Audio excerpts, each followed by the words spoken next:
Hello students, कैसे हैं आप सब। आज मैं आपको हमारे हिंदी के टॉपिक समास के बारे में बताऊंगी कि समास शब्द क्या होता है।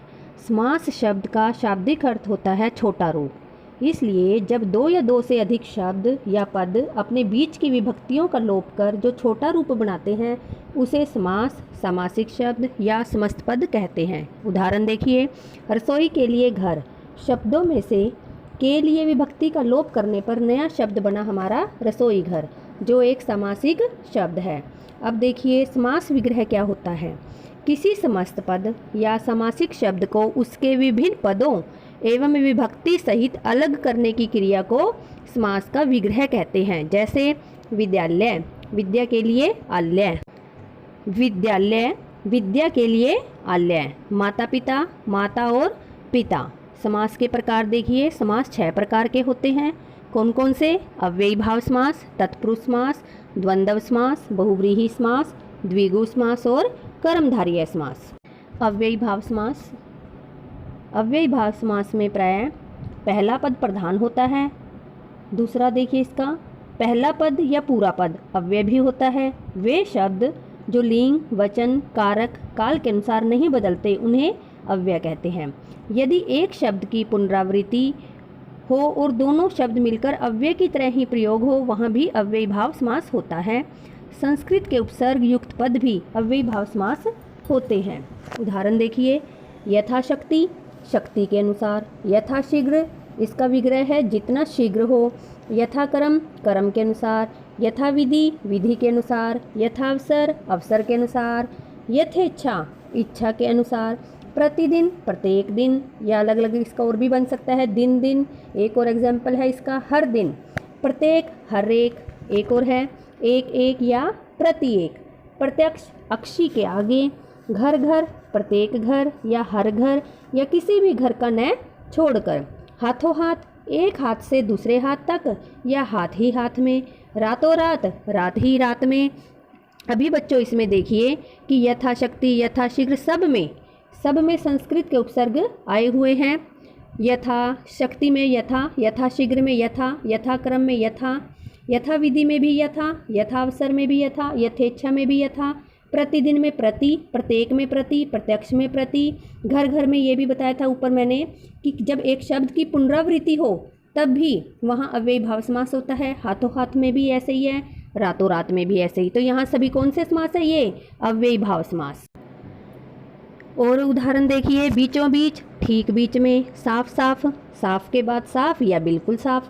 आमरण, मरने तक या मरण पर्यंत। आसमुद्र, समुद्र पर्यंत। भरपेट, पेट भरकर। अनुकूल, जैसा कूल है वैसा। या जीवन, जीवन पर्यंत। निर्विवाद, बिना विवाद के। दरअसल, असल में। बाकायदा, कायदे के अनुसार। इसमें देखिए बच्चों, बीचों बीच, साफ साफ, इन सब में पुनरावृत्ति हुई है तो यहाँ कौन सा समास है? अव्ययी भाव समास। आमरण में आ, आसमुद्र में भी आ, भरपेट में भर, अनुकूल में अनु, याव जीवन में याव, निर्विवाद में नीर, दरअसल में दर, बाकायदा में बा। ये सभी यहाँ अव्ययी भाव समास है। अब आगे देखिए, तत्पुरुष समास। तत्पुरुष समास में दूसरा पद प्रधान होता है, अर्थात विभक्ति का लिंग वचन दूसरे पद के अनुसार होता है। इसका विग्रह करने पर कर्ता व संबोधन की विभक्तियों ने, हे, ओ, अरे के अतिरिक्त किसी भी कारक की विभक्ति प्रयुक्त होती है तथा विभक्तियों के अनुसार ही इसके उपभेद होते हैं। जैसे कर्म तत्पुरुष, कर्म की क्या विभक्ति बनती है? को। तो उदाहरण देखिए, कृष्णार्पण, कृष्ण को अर्पण नेत्र। यहाँ को का अगर लोप कर दिया जाए तो कौन सा समास बना? कर्म तत्पुरुष समास। सुखद, नेत्रों को सुखद। वन गमन, वन को गमन। जेब कतरा, जेब को कतरने वाला। प्राप्तोदक, उदक को प्राप्त। सभी में को विभक्ति का अगर लोप हो जाए तो वह कौन सा समास है? कर्म तत्पुरुष समास।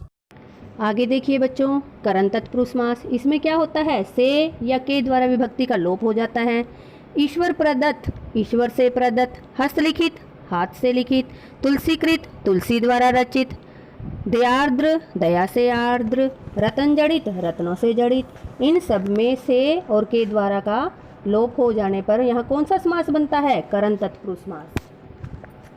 आगे देखिए, संप्रदान तत्पुरुष। इसमें कौन सी विभक्ति का लोप हो जाता है? के लिए।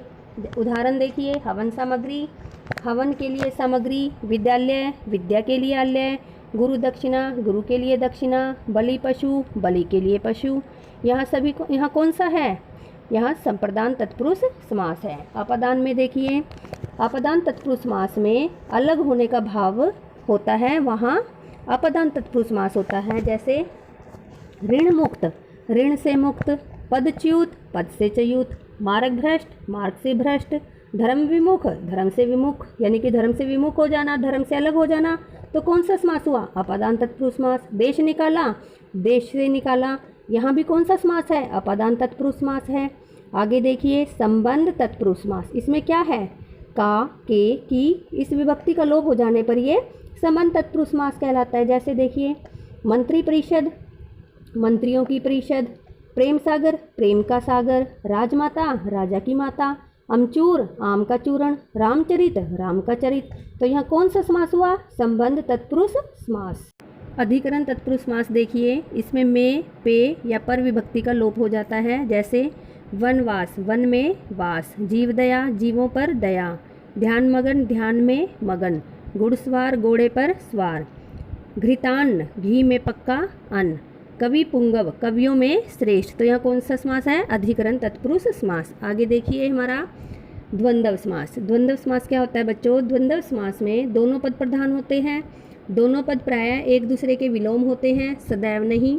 इसका विग्रह करने पर और अथवा या का प्रयोग होता है, यही इसकी पहचान है। देखिए, माता पिता, माता और पिता, दाल रोटी, दाल और रोटी, पाप पुण्य, पाप या पुण्य या पाप और पुण्य, अन्न जल, अन्न और जल, जलवायु, इसका विग्रह बनेगा जल और वायु, फल फूल, फल और फूल, भला बुरा, भला या बुरा, रुपया पैसा, रुपया और पैसा, अपना पराया, अपना या पराया, नील लोहित, नीला और लोहित, लोहित का मतलब होता है लाल, धर्माधर्म, धर्म या अधर्म, सुरासुर, सुर या असुर।